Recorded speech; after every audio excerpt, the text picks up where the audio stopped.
ඕන්න ඉතින් මම මාසෙකට වතාවක් ජෙල් කලස් දානවනේ. ඉතින් මම nail extensions නම් දාන්නේ මගේ nail එකටම තමයි මේ වගේ nail art එකක් කරන්නේ. ඉතින් සාමාන්‍යයෙන් මේ සැරේ නම් මාසෙකුයි දවස් 10ක් ගියා මට වැඩත් එක්ක ඇත්තටම යන්න බැරුණා. මම මාසෙකට එකපාරක් වගේ තමයි සලෝන් එකකට යන්නේ. ඒ ගිහිල්ලා ඉතින් wax එකයි මේ වගේ nails උයි තමයි කරන්නේ. කියන්නේ pedicure එකක් ඒ වගේ ගන්නවා. සාමාන්‍යයෙන් මම ෆේෂියල් එහෙම කරන්නෙම නැහැ. මම කරන්න කැමතිත් නැහැ. මට හිතෙන දේ තමයි නිකන් මාසෙකට වතාවක් වගේ රුපියල් 25000ක් වගේ දීලා ෆේෂියල් එකක් කරලා ඒකෙන් ලොකු රිසල්ට් එකක් එන්නේ නැහැ කියන එක තමයි මගේ මතය.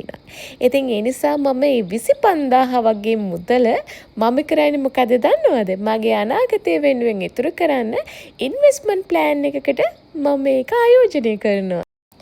නිවාඩු දවස ඉරිදා දවස පුතාවත් එක්කරගෙනම තමයි මම ආවේ. මගේ වැඩ ඉවර වෙනකන් පුතත් මගේ ළඟින්ම හිටියා. මේ දවස්වල ගොඩක් දෙනෙක් කන්න ආස අයිස්ක්‍රීම් වලින් එකක් තමයි මෙන්න මේකත් ඉතින් අඹ ගෙඩිය හැඩයට, ලෙමන් ගෙඩිය හැඩයට, මේ වගේ පීච් ගෙඩිය හැඩයටත් අයිස්ක්‍රීම් වර්ග තියෙනවා. ඒ වගේම අර ටබ් එක තියෙනවා. ටබ් එක ඇතුලේ ස්ට්‍රෝබෙරි ඒ වගේ ෆ්ලේවර්ස් ගොඩකින් තියෙන එකක් තියෙනවා. ඉතින් මට හම්බුණාද මෙන්න මේ පීච් ගෙඩිය. ඉතින් මැංගෝ, ලෙමන් ඒවා ඉවර වෙලා තිබුණේ. ඉතින් ඔන්න මමත් කාලා බලන්න ඕනි කියලා හිතුණා. හැබැයි දැන් මේක ලංකාවේ වෛරල් වුණාට මේක වෙන රටවල කලින් ඉඳන් තිබ්බා. ඒ දවස්වල නම් මට දැක්කට කන්න ආසාවක් හිතුනේත් නෑ. ඉතින් ඔන්න මට ඉතින් දැන් ආස හිතුණා අපේ ලංකාවේ රස කර කර කියනකොට මේක කාලා බලන්න කියලා. මොකද මම අයිස්ක්‍රීම් කන්න එච්චරම ආස කෙනෙක් නෙවෙයි. හැබැයි මේක රසයි පීච් ගෙඩිය හැඩයටම තියෙන ලස්සනයි. මේක 1250ක් වුණා එකක්. මට ඉතින් ඒ අයිස්ක්‍රීම් එක අපේ ලංකාවේ අයිස්ක්‍රීම් එක බලනකොට රස වෙනස්. හොඳ කිරි රසක් තිබුණා. ඒ වගේම ඉක්මනට මෙල්ට් උනේත් නැහැ. සහ මේකේ ලොකු පීච් රසක් මට දැනුන්නේ. නමුත් මේ අයිස්ක්‍රීම් එක මගේ විදිහට මට දැනෙන විදිහට රසයි. සමහරක් අය මේ අයිස්ක්‍රීම් රුපියල් 550ට 500 ගණන් වලට ගත්තා කියලා මම දැකලා තියෙනවා වීඩියෝස් වල. ඉතින් මේක නම් 1250යි පේනවනේ. එක එක අය හිතමනාපෙට Tamanට කැමති ගණන් වලට තමයි දෙන්නේ. ඉතින් මේක 1250කට නම් මට හිතෙන්නේ පාඩුයි වගේ. ඔයාලට මොකද හිතෙන්නේ? මේ වගේ චුට්ටන් අයිස්ක්‍රීම් එකක් 1250ට වාසි කියලා හිතනවද?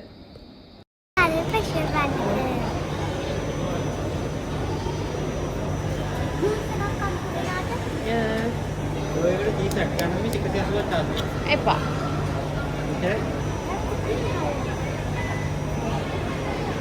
රාහුල් Green carpet one එක බර්ගර් එක ගන්න. වැඩ ටික ඉවර වෙනකොට පුතාට බඩගිනි කියලා කිව්වා. මටත් එකක් බඩගිනි. ඊට පස්සේ ඉතින් එයාට මොනවද ඕනේ කියලා කියද්දි එයා ඉල්ලුවේ බර්ගර් බන් එකක්.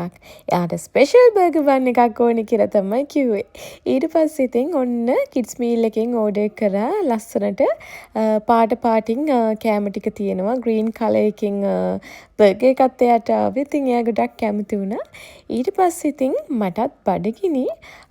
සාමාන්‍යයෙන් මම මෙහෙම ගියාම හැමදාම වගේ සූෂි නම් කනවම තමයි. මම පෙන්නන්නකො මම සූෂි ගන්න තැන. ඉතින් එතන අංකල් රසට සූෂි හදනවා. ඒ කියන්නේ එක හරිම රසට තියෙනවා. සූෂි කිව්වහම හැම තැනකම නම් රස නෑ. සමහර අය කියනවානේ අනේ ඔයාලා කන්නේ කොහොමද ඔහොම රහ කර කර මේවා හරි රස නෑනේ කියලා. ඉතින් එහෙම වෙන්නේ ඇත්තටම රස නැති තැනකින් කෑවොත් එහෙම අපිටත් රස නෑ තමයි ඉතුරු කරනවා කන්න බෑ. ඉතින් හොඳ තැනකින් කෑවොත් එහෙම අනිවාර්යෙන්ම ටිකටම කනවා. ඒක තමයි වෙන්නේ. ඔන්න එන්නකෝ මම පෙන්නන්න. එතනින් ආසම සූෂි එකක් තමයි මැංගෝ දාලා හදන එක. ඒකේ හමුතු පැණි රසක් එක්ක හරි රසක් තියෙනවා. ඉතින් මේක සෝයා සෝස් එක ඩිප් කරලා කනකොට මාරම රසයි. ඒ නිසා ඉතින් මම අනිවාර්යයෙන්ම ඒකෙන් නම් 4-5ක් ගන්නවම තමයි.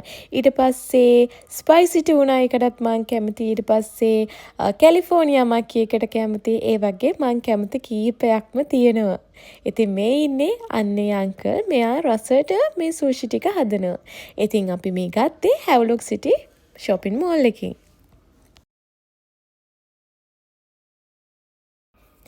නේල්ස් ටික හදපු ගමන් නිසා මං ඉතින් හැඩ බලනවා.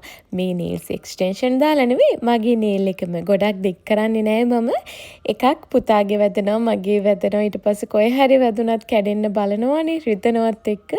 ඒ හින්දා ඉතින් වැඩත් කරගන්න පහසුවට මම මේ ප්‍රමාණයට තමයි වවන්නේ. ඊට පස්සේ ඉතින් සීතාච්චිට YouTube බලන්න ඕනේ කියලා කිව්වා. ෆෝන් එකක් ගෙනත් දෙන්න කියලා. ඔන්න මම සිංගයකට ගියා ෆෝන් එකක් ගන්න. ඊට පස්සේ මේ ළඟදී අලුතෙන් ගත්ත වෝටර් බෝටල් එකක් පුතාට අපි ඒක හදිස්සියේ ගත්තේ සාමාන්‍ය අපි ලංකාවෙන් පුතාට ගන්නෙ නැහැ. ඉතින් ඒ ගත්ත එක කැඩලා තිබුණා. මම හිතන්නේ බිම් වැටලා පිපිරිලා හරි මොකක් හරි වෙන්නේ නැති. ඊට පස්සේ ඉතින් මම දැක්කා මෙන්න මෙතන ලස්සන තැනක් තියෙනවා. ඒකට ගිහිල්ලා බලලා ගත්තා. මේකේ මිල වුණේ මේ වෝටර් බෝටල් එක මට මතක විදියට රුපියල් 5900 ගාණක් හරි කොහොම හරි 6000කට කිට්ටු වෙන වගේ මුදලක් ගියා. ඇත්තටම හරිම ලස්සනයි.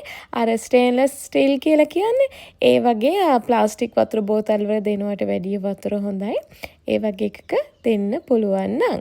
ඉතින් ඔන්න පුතා ආස එක පුතාටම තෝරලා මම ගන්න කියලා ඉඩ දුන්නා. ඉතින් එයා ආස එක එයා ගත්තා. ගොඩක් දෙනෙක් ඇහුවා මේක ගැන විස්තර කොහෙන්ද ගත්තේ කියලා. ඉතින් හැව්ලොක් සිටි මෝල් එකකින් තමයි මම ගත්තේ.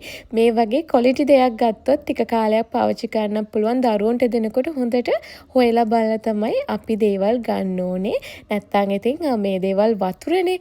මේක දිනපතා පාවිච්චි කරනකොට අපිට ප්ලාස්ටික් වගේ දේවල් සුදුසු නැහැ.